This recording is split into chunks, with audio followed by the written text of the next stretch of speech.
Hello guys, നമസ്കാരം. കൽക്കി കലക്കിയോ ഇല്ലയോ? അതാണ് ഇപ്പോഴത്തെ ചോദ്യം.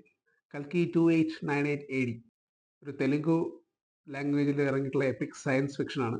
പക്ഷേ അത് ഹിന്ദി, തമിഴ്, മലയാളം ലാംഗ്വേജസിലേക്ക് ഓൾറെഡി ഡബ്ഡാണ്. അതിൻ്റെ സ്റ്റാർ കാസ്റ്റ് പറയുകയാണെന്നുണ്ടെങ്കിൽ അമിതാഭ് ബച്ചൻ, കമൽഹാസൻ, പ്രഭാസ്, ദീപിക പദുകോൺ, ദിശ പട്ടാനി, അതുപോലെ ശോഭന, നമ്മുടെ മലയാളത്തിൽ തന്നെയുള്ള അന്ന ബെൻ, ഒരുപാട് പേരുണ്ട്. ഒരുപാട് ക്യാരക്ടേഴ്സ് നല്ല അടിപൊളിയായിട്ട് അവർ ചെയ്തിട്ടുണ്ട്.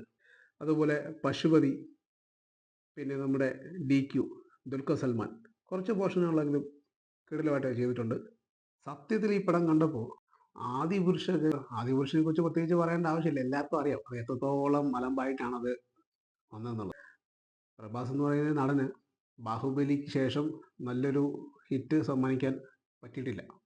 അതിനുശേഷം വന്നിട്ടുള്ള രാധേശ്യാം ഒന്നൊന്നര വെറുപ്പിലായിരുന്നു. സാഹോ ഒരു ആവറേജ് പടം. ആദിപുരുഷൻ്റെ കാര്യം പറയണ്ട, പൊട്ടിപ്പൊളിഞ്ഞു പോയ പടം. പിന്നെ വന്നത് സലാറാണ്. തമിഴ് ഭേദം എന്നുള്ളൊരു പടമായിരുന്നു. അതിനുശേഷം വന്ന ചിത്രമാണ് കൽക്കി. സിനിമ തുടങ്ങുന്നത് തന്നെ കുരുക്ഷേത്ര യുദ്ധത്തിൻ്റെ അവസാന പോർഷൻസ് കുറച്ച് കാണിച്ചിട്ടാണ്. ആ ഒരു പോർഷൻ കാണുമ്പോൾ എന്നെ കിടുവല്ല ചെയ്തേക്കുന്നറിയോ. ശരിക്കും ഈ ഒരു പടം കാണുമ്പോൾ നമുക്ക് ഒരുപാട് ഇംഗ്ലീഷ് ഫിലിംസിന് ഓർമ്മ വരും. ഒരുപാട് റെഫറൻസ് നമുക്ക് ഫീൽ ചെയ്യും. സ്റ്റാർ വാർസ്, അതുപോലെ ഗാർഡിയൻസ് ഓഫ് ഗാലക്സി, അങ്ങനെ ഒരുപാട് പടങ്ങൾ ഫീൽ ചെയ്യും. പടത്തിൻ്റെ ഓവറോൾ ഒരു ടോൺ തന്നെ ഒരു റെട്രോ സ്റ്റൈൽ ടോണാണ്.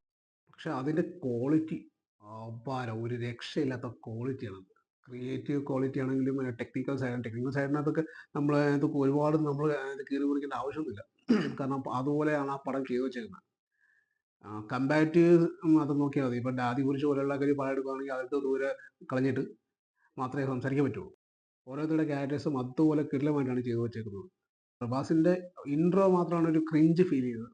തനി ഒരു അത്ര ഒട്ടും നമുക്ക് ഇഷ്ടപ്പെടാത്ത ഒരു ടൈപ്പ്, അല്ലെങ്കിൽ ഇതൊരു തെലുങ്ക് സിനിമകളൊക്കെ സ്ഥിരം കണ്ട് അതിൽ തെലുങ്ക് സിനിമകളെ കൂടുതൽ ഇഷ്ടപ്പെടുന്നവർക്ക് ചിലപ്പോൾ ഫീൽ ചെയ്യും. അല്ലെങ്കിൽ ക്രിഞ്ച് ഇൻട്രോ തന്നെയാണ്. ഞാനിത് കണ്ടത് മലയാളം വെർഷനാണ്. സാധാരണ മലയാളം വെർഷൻ ഞാൻ കാണാത്ത ഒരാളാണ്. കാരണം പണ്ട് മുതലേ ഏത് സിനിമ എടുത്താലും മലയാളം വെർഷൻ വരുമ്പോൾ അതിൻ്റെ ഡബ്ബിങ് മഹാലമ്പായിരുന്നു. പക്ഷേ കുറച്ച് കാലങ്ങളായിട്ട് മലയാളം ഡബ്ബിങ്സ് നല്ല അടിപൊളിയാണ്. അതിൻ്റെ ഒരു ക്വാളിറ്റി ഇതിനുണ്ടായിരുന്നു.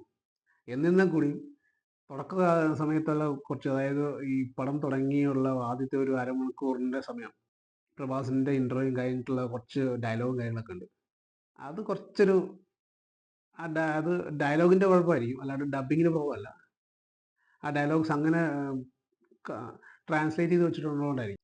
അവിടുത്തെ കുറച്ച് കുറച്ച് തോന്നിയിട്ടുണ്ടായിരുന്നു. അതൊരു ഓഫായിട്ടൊക്കെ ഫീൽ ചെയ്തിട്ടുണ്ടായിരുന്നു.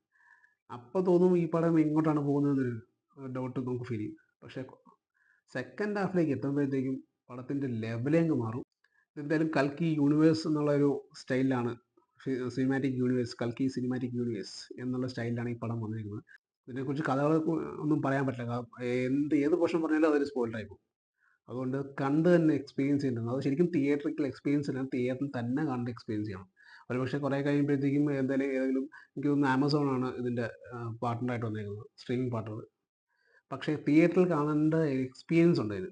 അത് കണ്ടേ പറ്റൂ. അതാണ് അതിൻ്റെ ഒരു എക്സ്പീരിയൻസ്.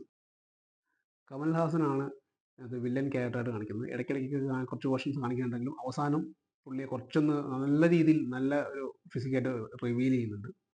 എന്ത് തന്നെയാണെങ്കിലും കൽക്കി കലക്കി, അതാണ് നോട്ട്. അടിപൊളിയായിട്ട് ഒരു തിയേറ്ററിക്കൽ എക്സ്പീരിയൻസ് ആണ്.